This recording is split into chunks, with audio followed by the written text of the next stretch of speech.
Basta pagising ko kaninang umaga, pinata na pala ako.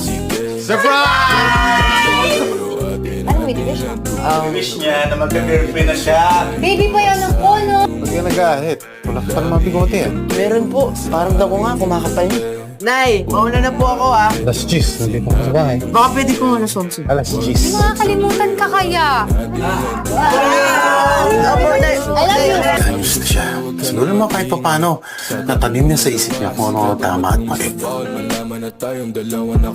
At nang makilala ko si Vanessa, ngayon ko lang naramdaman ng ganito. Parang nababago ang mundo ko pag nakikita ko siya. Mahal na talaga kita, Vanessa. Vanessa. Andrew?